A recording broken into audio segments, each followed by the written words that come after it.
तो देखो बच्चों, अपना जो यूनिट चल रहा है और ये यूनिट है थर्मोकेमिस्ट्री। आज हम इस यूनिट में जो टॉपिक डिस्कस करेंगे, और ये टॉपिक है हमारा क्या, measurement of heat change of reaction. Okay, कि कोई भी रिएक्शन होती है तो उसमें होने वाले हीट चेंज का जो एक्सपेरिमेंटल मेजरमेंट है उसको आज हम डिस्कस करेंगे। और ये जो मेजरमेंट होता है बच्चों, इसके लिए जो इंस्ट्रूमेंट यूज होता है उसको बोलते हैं कैलोरीमीटर। मींस ये जो हीट चेंज ऑफ रिएक्शन है इसका एक्सपेरिमेंटल मेजरमेंट किसके थ्रू करेंगे, कैलोरीमीटर। तो देखो, इस कैलोरीमीटर का बेसिक कॉन्सेप्ट है कि जो प्रोसेस चल रही है, केमिकल प्रोसेस, उसमें जो हीट इवॉल्व होती है वो कैलोरीमीटर द्वारा एब्जॉर्ब की गई हीट के इक्वल होती है। समझ गए ना, यही लिखा है कि the heat evolve in chemical process is equals to heat absorb by calorimeter at constant volume. यहाँ कांस्टेंट वॉल्यूम क्यों ले रहे हैं, क्योंकि कैलोरीमीटर एक कांस्टेंट फिक्स वॉल्यूम का एक इंस्ट्रूमेंट होता है, तो वहाँ पर वॉल्यूम कांस्टेंट होगा और ऐसे में कांस्टेंट वॉल्यूम में जो भी हीट चेंज होगा वो किसके इक्वल लिया जाता है, इंटरनल एनर्जी चेंज। तो यहाँ पर कैलोरीमीटर से हम एक इंटरनल एनर्जी चेंज मेजर करेंगे किसी भी रिएक्शन का। तो ये जो इंटरनल एनर्जी चेंज होगा ये इक्वल्स होगा क्यू। क्यू मीन्स जो प्रोसेस चल रही है केमिकल प्रोसेस में, उसमें होने वाली टोटल, ये निकलने वाली टोटल हीट है, और इस हीट का मेजरमेंट हम करेंगे minus Z into delta T into M upon W. यहाँ जेड कहलाता है हीट कैपेसिटी ऑफ कैलोरीमीटर, जो कि जो कैलोरीमीटर है उसके अंदर भरे हुए वाटर का अमाउंट। ओके, और जो कैलोरीमीटर है उसके वाटर इक्विवेलेंट के सम के बराबर होगा। फिर से समझें, ये जो जेड है ये इसमें m इंटू सी एस, यहाँ m जो है ये m तो हो गया वाटर का मास जो कैलोरीमीटर में भरा है, प्लस जो कैलोरीमीटर है जितनी हीट एब्जॉर्ब करता है उस हीट को एब्जॉर्ब करने के करस्पॉन्डिंग जितना वाटर का मास आएगा वो और ऐड करेंगे तो ये हो जाएगा m।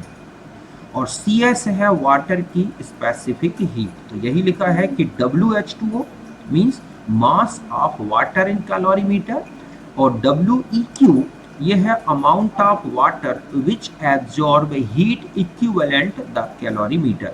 मीन्स कैलोरीमीटर एक मेटल से बना हुआ एक अपरेटस होता है, तो वो भी वाटर में रखा जाता है अंदर, तो उसमें भी कुछ हीट एब्जॉर्ब होती है, तो वो हीट जो कैलोरीमीटर ने एब्जॉर्ब की उतनी हीट को एब्जॉर्ब करने के लिए कितना वाटर का मास लगेगा वो कहलाता है क्या, कैलोरीमीटर का वाटर इक्विवेलेंट। और इस इक्विवेलेंट को छोड़कर बाकी कैलोरीमीटर के चारों तरफ जो पानी भरा हुआ है उसका वेट है WH2O। तो जेड जब हम हीट कैपेसिटी ऑफ कैलोरीमीटर लेंगे तो हमें वाटर का जो टोटल मास है और प्लस जो कैलोरीमीटर का वाटर इक्विवेलेंट है उसका सम लेंगे, वो होगा m, और इनटू कर देंगे CS, तो ये हो गई इसकी क्या, हीट कैपेसिटी कि पर ग्राम ने कितनी एब्जॉर्ब की, तो टोटल वाटर का कितना ग्राम यूज हुआ है कैलोरीमीटर में वो ले लिया जाए।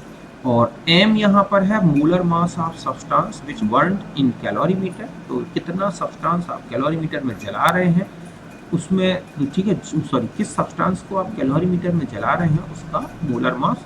और W है mass of substance which burned in calorimeter, कि उस कैलोरीमीटर में कितना सब्सटेंस जलाया गया वो हो गया W। और डेल्टा T है कैलोरीमीटर का टेम्परेचर चेंज, मीन्स इनिशियल जब कि कंपाउंड को बर्न नहीं किया गया था उस समय कितना टेम्परेचर था, और जब वो टोटल बर्न हो चुका टेम्परेचर कांस्टेंट हो गया तो वो हो गया फाइनल टेम्परेचर T2, तो T2 माइनस T1 करेंगे तो डेल्टा T आएगा। इस तरह से देखो डेल्टा T कैलोरीमीटर मेजर कर देगा, क्योंकि यहाँ पर ये रखा हुआ है बॉम्ब कैलोरीमीटर, तो इस बॉम्ब कैलोरीमीटर के अंदर ये सब्सटेंस रखा जाता है W ग्राम में, ठीक है, ये भरा हुआ है इसके चारों तरफ वाटर, तो इस वाटर का मास आपने WH2 लिया है, और इस कैलोरीमीटर का जो मेटल का बना हुआ कैलोरीमीटर है इसने कितनी हीट एब्जॉर्ब कर ली, उस हीट के करस्पॉन्डिंग उस हीट को एब्जॉर्ब करने के लिए कितना वाटर लगता वो इक्विवेलेंट ऊपर लिख दिया है मैंने।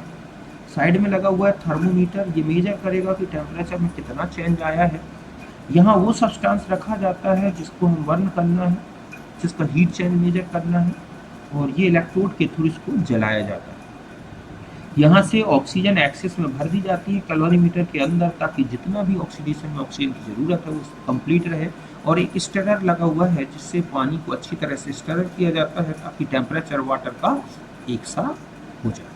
कुल मिला के ये है। तो इसका जो काम है बॉम्ब कैलोरीमीटर, इसको बोलते हैं बच्चों बॉम्ब कैलोरीमीटर। इसका मेन काम है कि रिएक्शन होने से जो भी कंबस्जन हुआ उससे कितना टेम्परेचर चेंज आया होगा, तो वो टेम्परेचर चेंज को मेजर करता है बॉम्ब कैलोरीमीटर।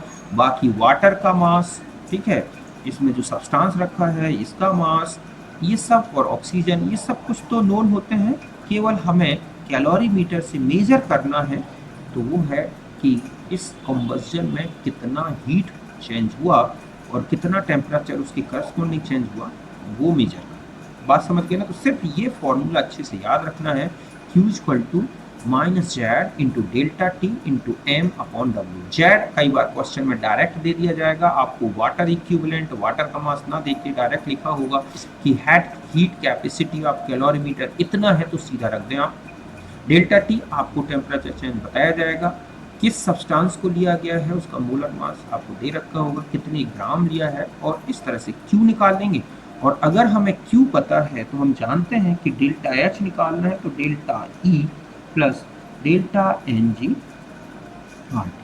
जहाँ डेल्टा NG तो आप जानते हैं कि डेल्टा NG मीन्स हो जाएगा समेसन ऑफ, ठीक है, प्रोडक्ट जितने भी हैं, समेसन ऑफ गैसियस जो है और गैसियस रिएक्टेंट लेने, आर, और T इनिशियल टेम्परेचर जिस पर स्टार्ट हुआ था, मतलब T इक्वल टू T1 लेना है, ध्यान रखना, क्योंकि रिएक्शन तो T1 टेम्परेचर पे हो स्टार्ट हुई। ओके, और डेल्टा ई हम यहाँ मेजर कर लेंगे। तो इस तरह से, जैसे यही क्वेश्चन है कि heat capacity of calorimeter is 20.7 joule kelvin inverse, okay, and initial temperature is 298 kelvin. After combustion temperature is 298.89 Kelvin. Calculate heat of reaction when 0.56 gram of carbon burned in calorimeter. बात समझ गए? Question में देखो आपको heat capacity direct दे दी calorimeter की, initial temperature दे रखा है 298 kelvin, कंबस्जन के बाद कितना टेम्परेचर चेंज हुआ और कितना कंपाउंड जलाया गया है, वो सब दे रखा है। तो जेड की वैल्यू देखो आप कितना रखोगे, -20.7, डेल्टा टी ये टेम्परेचर चेंज निकाल लो, एम मोलर मास, और डब्ल्यू है यहाँ पर सब्सटेंस का मास। इसको सॉल्व कर लेंगे, ये आ गया डेल्टा ई -393.97 किलोजूल पर मोल के लिए यहाँ पर कैलकुलेट हो जाती है, क्योंकि हम यहाँ पर डब्ल्यू ग्राम का जो हीट चेंज है वो है minus Z into delta T, तो मोलर मास के इक्वल कितना चेंज हुआ, वही डेल्टा ई आ गया। ठीक इसी तरह से एक क्वेश्चन और ये लिखा हुआ है कि calculate the amount of benzoic acid which rise temperature 0.55 kelvin after burning in calorie. Z की वैल्यू आपको डायरेक्ट दे रखी है 23.88 किलोजूल, ठीक है, डेल्टा ई दे रखा है -3200 किलोजूल पर मोल, और मोलर मास है 122। इन सबको आप इस फॉर्मूले में रख दो, तो m की वैल्यू भी आपको पता है, डेल्टा t पता है, z पता है, डेल्टा e, तो w आ जाएगा, और इस तरह से ये आएगा 0.5। तो ये था हमारा experimental measurement of heat of reaction. अब हम आ जाते हैं, नेक्स्ट है Hess's law of heat summation. देखो Hess's law of heat summation में ये बोला गया है कि कोई भी प्रोसेस, केमिकल चेंज है, अगर वो एक स्टेप में चले या एक से ज़्यादा स्टेप में चले, तो ओवरऑल जो हीट चेंज होगा वो सारे स्टेप्स के हीट चेंज का क्या होगा बच्चों, सम। ये लिखा है कि the overall heat change of reaction is equals to the sum of heat changes, okay, takes place in different steps of reaction. मतलब कोई भी रिएक्शन के एक से ज़्यादा स्टेप्स हैं, तो सारे स्टेप्स के हीट चेंज को जोड़ दोगे तो ओवरऑल रिएक्शन का क्या कैलकुलेट हो जाएगा, हीट चेंज। मीन्स ए से बी डेल्टा H1, बी से सी डेल्टा H2, सी से डी डेल्टा H3, तो डेल्टा एच टोटल होगा delta H one plus delta H two plus delta H three. अब जैसे इस क्वेश्चन को हम देखते हैं तो बात समझ में आई ना कि कोई भी केमिकल रिएक्शन में जितने भी स्टेप्स हैं सारे स्टेप्स का हीट चेंज जोड़ दोगे तो ओवरऑल रिएक्शन का हीट चेंज कैलकुलेट हो जाएगा। जैसे C plus half O two CO delta H1 है माइनस 110.5 किलो जूल पर और CO और हाफ O2 मिलकर CO2 बना रहा है ये। तो इस तरह से डायरेक्ट हम ये कहें कि C प्लस O2 CO2 का हीट चेंज कितना होगा, तो सीधा सीधा हम ऐड कर देंगे H1 और H2। तो CO2 चाहे एक स्टेप में बना लो चाहे मल्टी स्टेप में बना लो, हीट चेंज बराबर होगा।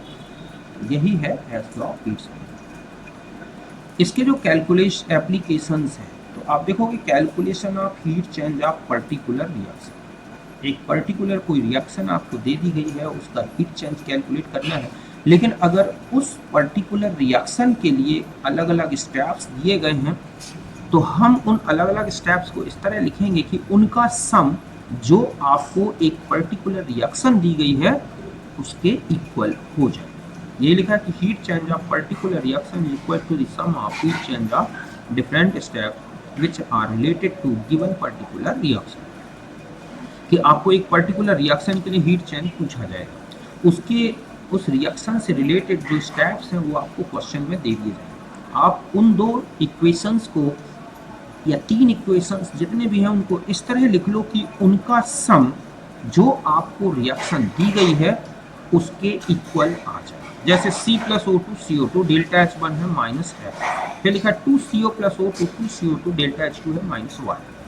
क्वेश्चन है what will be the formation enthalpy of CO, means हमें जो इक्वेशन लाना है वी गेट टू, ठीक है, कि we have to get C plus half O2 equal to C, मतलब हमें ये इक्वेशन लाना है कि CO का फॉर्मेशन होगा तो यहाँ पर कितना हीट चेंज होगा। तो देखो आपको इस तरह पहचानना है C और हाफ O2, मतलब C और O2 आपको दिए गए इक्वेशन में भी जो है लेफ्ट में आ रहे हैं, कार्बन लेफ्ट में आ रहा है, ऑक्सीजन लेफ्ट में आ रहा है, ठीक है, लेकिन जो CO है आपको गिवन इक्वेशन में लाना है राइट, मतलब जिसका आपको इक्वेशन लाना है उस इक्वेशन में लाना है आपको राइट में, जबकि गिवन इक्वेशन में कहाँ दे रखा है वो लेफ्ट में। दूसरा हमें 1 मोल CO लेना है, यहाँ 2 मोल CO दे रखा है, तो हम जो इक्वेशन नंबर 1 और ये है 2, तो हम 1 में तो जैसा का तैसा लिख दें, लेकिन 2 को डिवाइड करके 2 से और पलट के लिख दें। तो हम ऐसा लिख सकते हैं CO2 gives CO plus half O2 और H2 हो गया, अब वो माइनस था तो ये प्लस हो गया, पूरे इक्वेशन को आपने 2 से डिवाइड किया है तो ये हो जाएगा प्लस y बाई 2।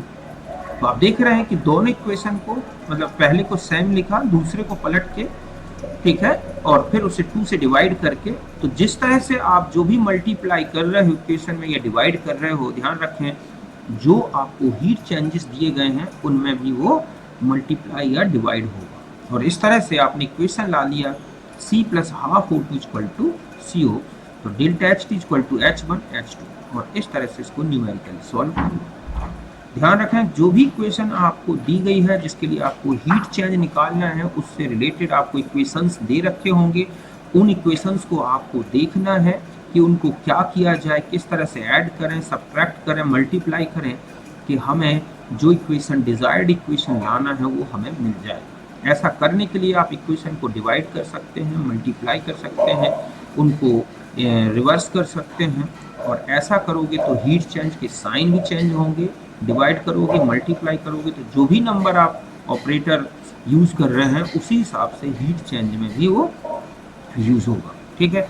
ठीक इसी तरह से एक ये है S प्लस 3/2O2 SO3 और प्लस 2H, और SO2 half O2 equal to SO3 plus 1, तो फॉर्मेशन ऑफ SO2 निकाल, ठीक है।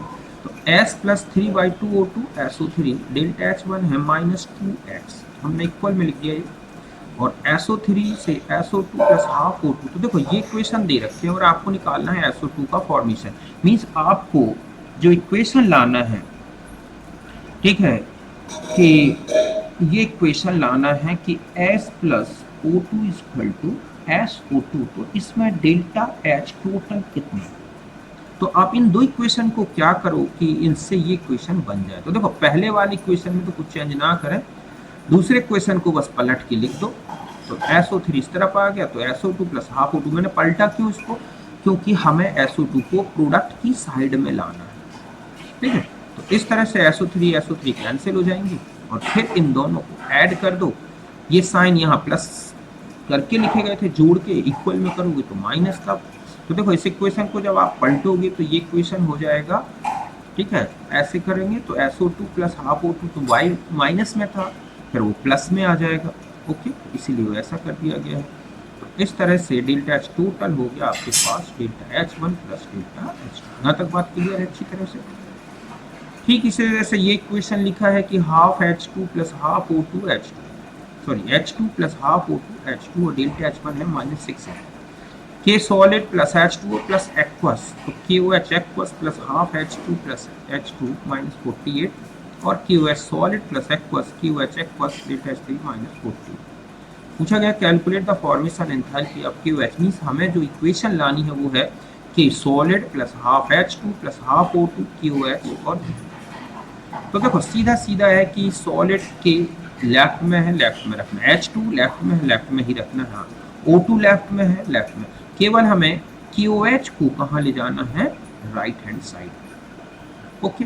तो इस तरह से आपको क्या करना, पहला तो कोई चेंज नहीं करना, दूसरे में कोई चेंज नहीं करना, बस तीसरे क्वेश्चन को आप पलट के लिख दो और बस तीनों को ऐड कर दो, तो आपका यही क्वेश्चन आ जाएगा जो आपको लाना है, मींस फॉर्मेशन ऑफ KOH का इक्वेशन आपको मिल जाएगा। और ये हो गया H1 plus H2 plus H3 -102।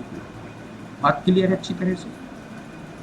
ठीक इसी तरह से डिटर्मिनेशन ऑफ हाइड्रेशन एंथैल्पी, तो देखो बच्चों डिटर्मिनेशन ऑफ हाइड्रेशन एंथैल्पी सीधा सा है कि एक एनहाइड्रस सॉल्ट से टोटल सॉल्यूशन एंथैल्पी निकाल ली जाए, मतलब डेल्टा H की स्टैंडर्ड मतलब ये हो गया, ठीक है, solution enthalpy of anhydrous salt.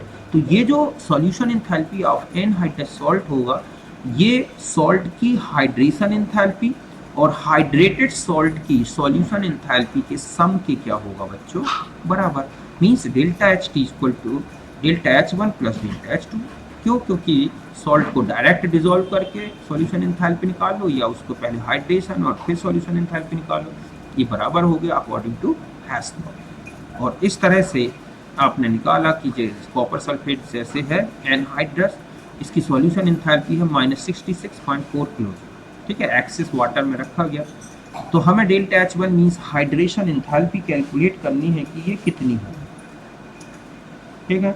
और हाइड्रेटेड सॉल्ट की भी सॉल्यूशन एंथैल्पी दे रखी है, तो बस आपने लिखा delta H equal to H1 plus H2, H1 निकालना था तो डेल्टा H में से माइनस ये हो गया डेल्टा H2, और इस तरह से डेल्टा H2 की वैल्यू और आपने यूँ पुट अप कर दी तो ये आ गया आपके पास -78.1 किलो जूल पर मोल। इस तरह से हेस लॉ के थ्रू हम हाइड्रेशन एंथैल्पी भी कैलकुलेट कर सकते हैं। और वैसे भी अगर आपको हाइड्रेशन एंथैल्पी का डायरेक्ट ध्यान रखना है तो hydration enthalpy equal to solution enthalpy of, ठीक है, anhydrous salt minus solution enthalpy of